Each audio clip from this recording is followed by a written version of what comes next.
tem muita gente preparando especiais para debater esta efeméride também, Joaquim, que é sobre junho de 2013, que vai completar 10 anos agora. Né? Então está aqui, destaque na Folha de São Paulo, junho de 2013 produz década de reviravoltas com choques para a esquerda e para a direita. O que foi junho de 2013, na sua opinião? Foi um evento que desgraçou o Brasil. Numa palavra, o Brasil vinha bem. Estava crescendo naquele período. Eu falei de produção de automóveis, por exemplo, 2013 produziu quase 3 milhões de automóveis também. Aí, quando entra a Lava Jato, baixou fortemente. E muito desemprego, desinvestimento. Então não adianta tentar tapar o sol com a peneira. Foi um evento que desgraçou o Brasil. Aí você diz, e é um evento que eu digo, ocorreu há uma semana, que eu digo, para mim, isso foi fruto de manipulação. Dizem que por rede social na época. Era possível, com os algoritmos, manipulando algoritmos.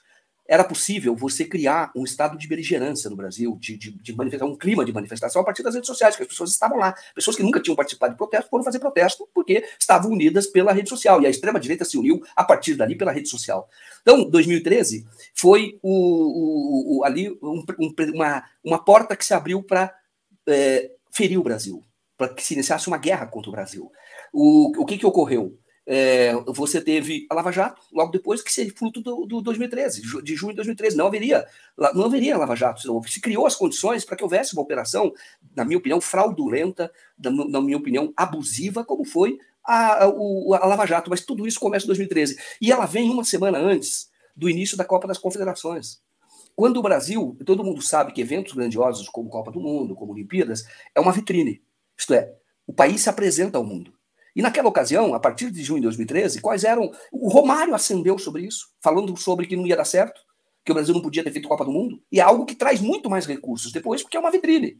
Todos acenderam ali, pessoas inexpressivas, acendendo politicamente, porque era uma guerra contra o Brasil. E o Brasil, quando ia se apresentar ao mundo, como quem fez os estádios, dizendo, não iam fazer, fizeram, dizendo, não, vai ter atraso em todos os voos, os aeroportos do Brasil não prestam. Hoje você anda pelo Brasil, tem aeroportos maravilhosos, fruto de 2014, foi um investimento nessa área. Então, tudo estava dando certo para mostrar ao mundo, falou, eis o país ascendente, aquele país que decolou, que a Newsweek mostrou decolando, eis esse país. O que acontece uma semana antes, você começa a ter grandes manifestações, a Copa das Confederações ela é ofuscada por manifestações, e eram perto do estádio, inclusive, com muita polícia, muita gente, mostrando uma falsa imagem do Brasil, porque o Brasil estava crescendo muito.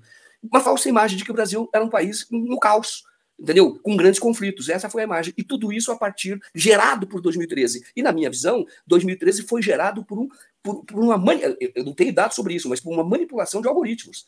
E que promoveram pessoas que defendiam essas manifestações que hoje não são nada. Se você for imaginar, naquela época, era a época do CQC. O Rafinha Bastos foi apresentado em matéria fora do Brasil como o cara mais influente do mundo. Ora, mas ele sumiu. Ele sumiu. E ele tinha milhões. Tal. O CQC, ele foi, na minha opinião, uma expressão dessa criminalização da política naquela ocasião e favorecida muito pelas redes sociais. E aí eu acredito que haja, sim, manipulação. Tem estudos já sobre isso, tá? Marcelo Taz, por exemplo, como centro da propagação de notícias contra o governo naquela ocasião. Tem estudos sobre isso. Mostra que não era natural. Estou falando de 2 exemplos, Rafinha Bastos e o Danilo Gentili também, né? Que se tornou super celebridade, né, Joaquim? Política. Oi? O Danilo Gentili também, o Rafinha Bastos, o Marcelo Taz talvez fosse o centro. O Danilo Gentili foi muito estranho, né? De repente, esses apresentadores do CQC eram os grandes influenciadores brasileiros, assim. Muito suspeito, né? Aquelas figuras que passaram a ter milhões de seguidores imediatamente e fazendo propaganda política ali, com conexões com a embaixada estadunidense, né? Exatamente. Já tem alguns estudos, mas precisa aprofundar nisso. Mas, de qualquer forma, junho de 2013 foi o início da guerra contra o Brasil. Porque nós estávamos em algo inédito no Brasil e parecia o nascimento de uma outra força democrática. É o povo na rua. Num primeiro momento, iludia, sim. Só que logo, eu percebi no mesmo dia, quando a Globo paralisou, no dia seguinte, alguns dias depois, ela paralisou a programação dela e mostrava as manifestações. E teve uma imagem que ficou congelada, não ficou muito tempo uma imagem, numa senhora que carregava, isolada, que carregava um cartaz falando já naquela ocasião. Isso 2013, junho, fora Dilma. Aí, quando eu vi aquela imagem demorada, e a Globo tinha paralisado a programação dela para mostrar tudo aquilo. Aí, quando eu vi fora Dilma e aquela imagem que não saía da tela, é manipulação. É algo orquestrado. Eu me lembro, né, Joaquim, como se fosse uma causa popular, como se as pessoas fossem às ruas para pedir o fortalecimento do Ministério Público, né? Claramente era uma agenda da Rede Globo, da extrema-direita. Nunca esqueço também, né, dos jornalistas da Rede Globo chamando manifestações. Tinha o Guga Chakra no Twitter. Tem um tweet famoso: olha, se você está aí na sua cidade, não tem nada para fazer, vai na manifestação para derrubar a presidente Dilma Rousseff, né? O que aconteceu realmente foi um fenômeno mega, ultra criminoso, o maior crime contra o Brasil de todos os tempos. Na época, eu trabalhava na Câmara Municipal de São Paulo, era assessor da Câmara. Conhecia uma pessoa que sempre foi ligada à extrema-direita, desde que deixou a militância do MR8 lá atrás. Houve um setor do MR8 que foi para a direita e extrema-direita. Trabalha hoje com um deputado de extrema-direita. E vereador de extrema-direita no estado de São Paulo. Naquela ocasião, eu vi ali na Câmara, ela estava conversando muito com uma pessoa que era uma pessoa já com seus 40 anos, 45 anos, e conversava muito com ela. E depois, no almoço, fomos almoçar várias pessoas, inclusive ela. E depois ela conversou comigo, ela contou: você sabe quem é ele? Eu falei: não, é ele quem treina os Black Blocs. E ela é de extrema-direita. Ele falou: eles tinham um centro de operação num sítio aqui na Grande São Paulo, e ele é uma pessoa que está passando por problemas pessoais muito grandes, e dizendo, ela de extrema-direita, e todo mundo sabe que ela é de extrema-direita. Era amigo dela, era aliado dela. Então estou dando esse testemunho. Para mim, aquilo foi treinamento. Aquilo foi utilizado para desestabilizar o governo. Quando começaram aquelas manifestações, eu me lembro de uma fala do presidente Lula, em que ele dizia: olha, isso aí não é natural. Eu sei como é que são feitas as manifestações, isso não brotou espontaneamente. Esse gráfico aqui é muito importante, Joaquim, para as pessoas verem, né, o que aconteceu no Brasil. Deixa eu tirar só o comentário aqui, ó. Em 1999, a taxa de desemprego no Brasil era de 10,2%.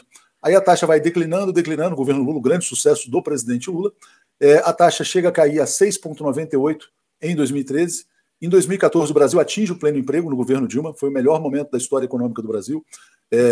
Talvez não o melhor, mas foi a menor taxa de desemprego. O melhor momento deve ter sido final de 2010 para 2011, quando a gente considera o crescimento do PIB.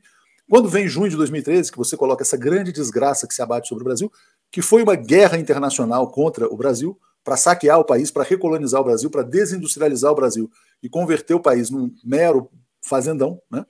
O desemprego salta então dos 6% para 14%.